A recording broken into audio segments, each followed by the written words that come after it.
시청자 여러분 안녕하십니까? VOA 모닝뉴스 시작합니다.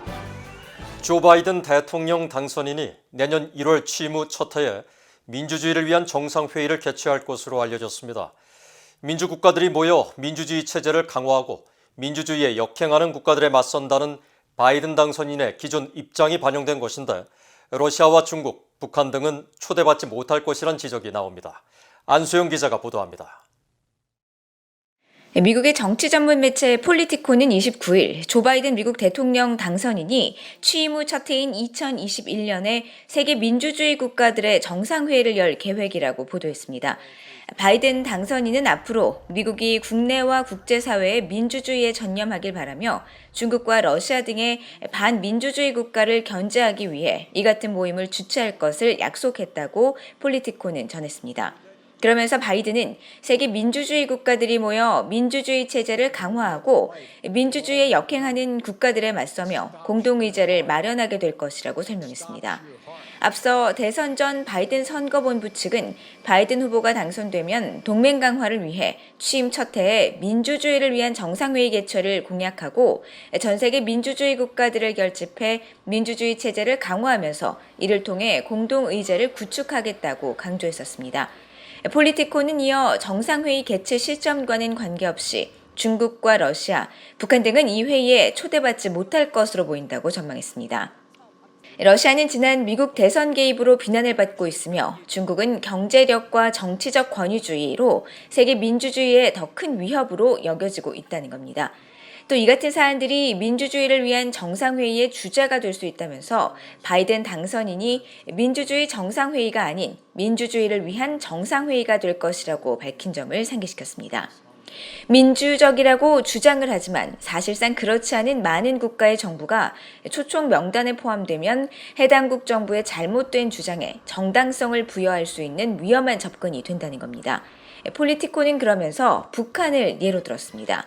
북한은 조선민주주의 인민공화국으로 돼 있지만 북한은 독재자에 의해 통치되고 지구상에서 전체주의 국가에 가장 근접한 나라라고 강조한 겁니다. 바이든 당선인은 지난 8월 민주당 대선 후보 수락연설을 통해 미국 대선 기간에 북한의 김정은 국무위원장을 폭력배로 규정하고 적성국에 맞설 것을 강조해왔습니다. I'll be a president who will stand with our allies and friends and make it clear to our adversaries the days of cozying up to dictators is over. 바이든 당선인은 특히 자신이 대통령이 되면 동맹국 그리고 친구들과 함께하는 대통령이 될 것이며 독재자들의 비위를 맞추는 시대는 끝났다는 것을 적성국들에게 분명히 할 것이라고 밝힌 바 있습니다. VOA 뉴스 안소영입니다. 한국통일부가 세계식량계획 WFP를 통한 대북 쌀 지원이 북한 정권의 거부로 무산되면서 관련 사업비를 환수하겠다고 밝혔습니다. 경제난 등 3중고로 북한 주민들이 큰 어려움을 겪는 상황인데 북한 정권은 주민들을 돕겠다는 한국 정부의 제의를 계속 거부하며 냉담한 반응을 보이고 있습니다. 조상진 기자입니다. 한국통일부는 30일 열린 정례 브리핑에서 지난해 세계 식량계획 WFP를 통해 추진하다가 북한의 거부로 보류된 쌀 5만 톤의 대북 지원 사업 비용 138억 원, 미화 1,177만 달러를 다음 달 중 환수하기 위한 절차를 진행하고 있다고 밝혔습니다. 통일부는 앞서 지난해 6월 제306차 남북교류협력추진협의회에서 쌀 5만 톤 구입비 273억 원과 한국에서 북한 항으로의 수송비, 북한 내 분배와 모니터링에 필요한 사업관리비 138억 원 등을 의결하고 이 중 사업관리비를 WFP에 선지급했습니다.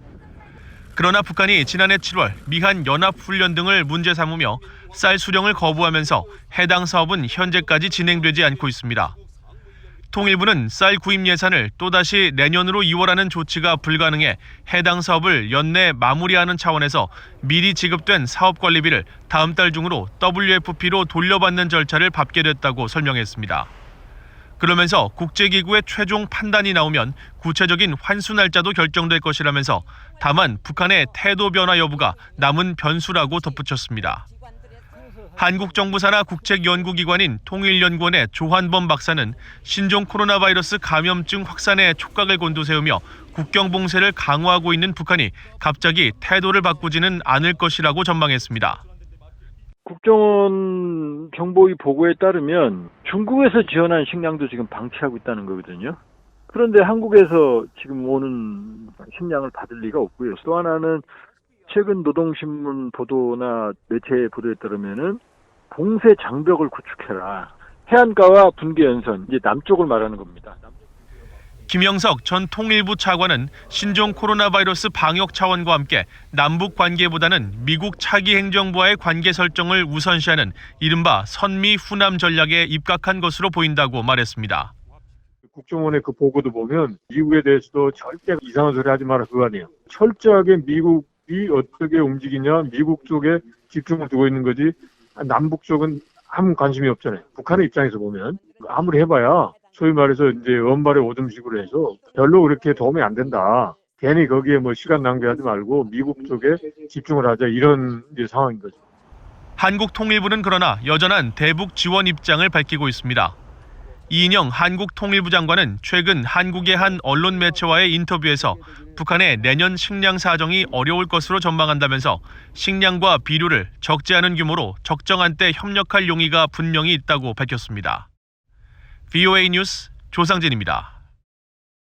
북한에 억류됐다가 혼수 상태로 풀려난 뒤 숨진 미 대학생 오토 원비어 씨의 부모가 최근 북한과 관련된 자산 정보를 미국 뉴욕주에서 찾은 것으로 보입니다.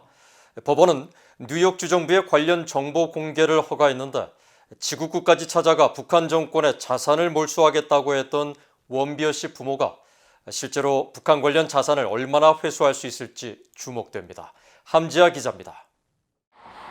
미국 워싱턴 DC 연방법원장인 베럴 하월 판사는 25일 뉴욕주 감사원이 오토 원비어 씨 부모에게 북한과 관련된 정보를 제공해도 좋다는 내용의 보호 명령을 허가했습니다. 앞서 원비어의 부모인 신디와 프레드 원비어 씨는 뉴욕주 감사원이 특정 정보를 자신들에게 공개할 수 있도록 해달라는 내용의 요청서를 법원에 제출했는데 법원이 곧바로 승인한 겁니다. 원비어 씨 부모는 뉴욕주 감사원이 보유한 북한 관련 자산을 파악한 뒤 이를 요구하면서 뉴욕주가 기밀 정보 유출에 대한 책임을 물지 않도록 법원에 보호명령을 신청한 것으로 보입니다. 뉴욕주 감사원은 뉴욕시를 포함한 주내 지방정부들의 세금 수입과 예산 등을 심사하는 주정부 기관입니다. 또 뉴욕주에는 북한의 유일한 미국 내 공간인 유엔 주재 북한 대표부가 있어 북한 외교관과 가족 10여 명이 거주하고 있습니다.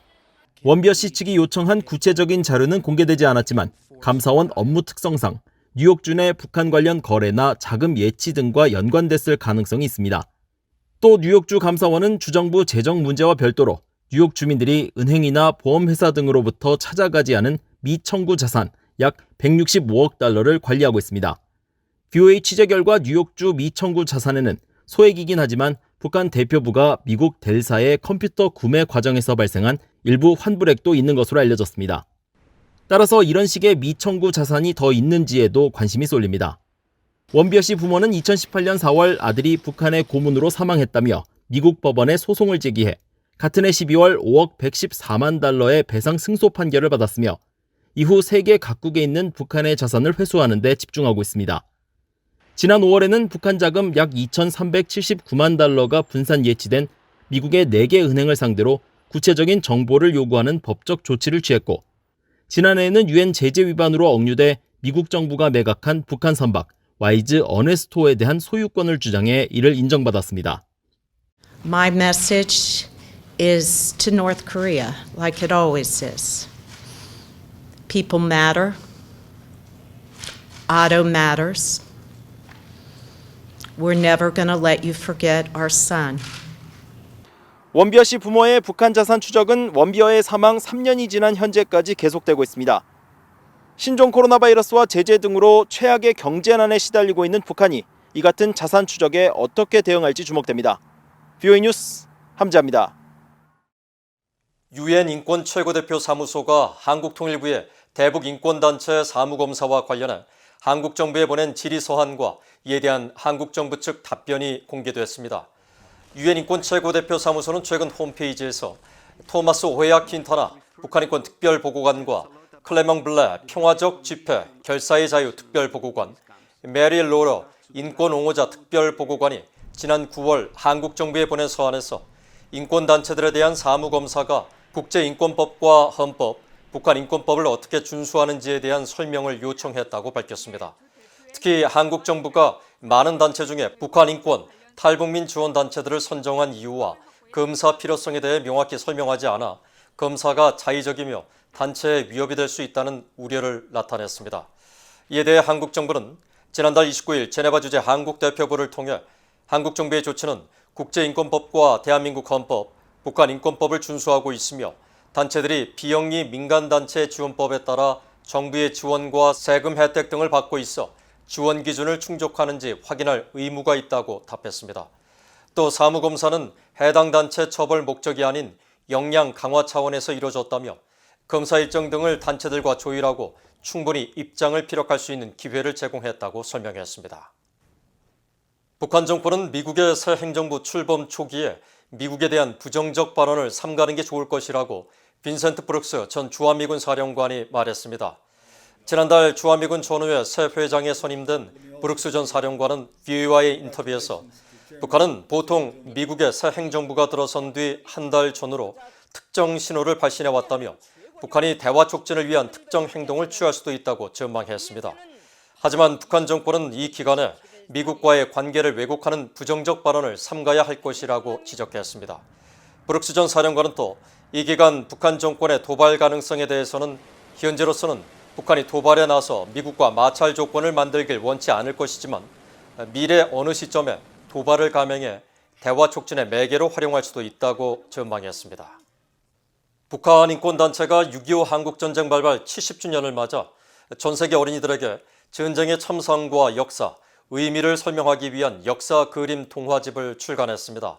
한국의 북한 인권단체인 사단법인 물망초는 30일 한국과 전 세계 어린이들에게 6.25 전쟁 발발의 배경과 경과, 결과 등을 자세히 설명하기 위해 한글과 영어를 나란히 실은 역사 그림 동화 6.25가 뭐예요란 동화집을 펴냈다고 밝혔습니다. 이번 역사 그림 동화집은 역사와 인문, 여행 작가인 황인희 씨가 편찬하고 전인범, 예비역 중장 등 예비역 장성 3명이 감수를 하면서 사실에 입각한 정보를 실었으며 사파를 통해 어린이들이 쉽고 친근하게 이해할 수 있도록 했다고 물망초 측은 설명했습니다. 책 발간을 기획한 박선영 물망초 이사장은 이 책을 통해 전 세계 어린이들에게 한국 전쟁에 대해 보다 정확하고 진실되게 알릴 수 있게 될 것이라면서 자유의 가치를 알고 인류가 앞으로 나아갈 방향을 정립하는 데 큰 도움이 될 것으로 확신한다고 밝혔습니다. 이상으로 VOA 모닝 뉴스를 마칩니다. 시청해주신 여러분 고맙습니다.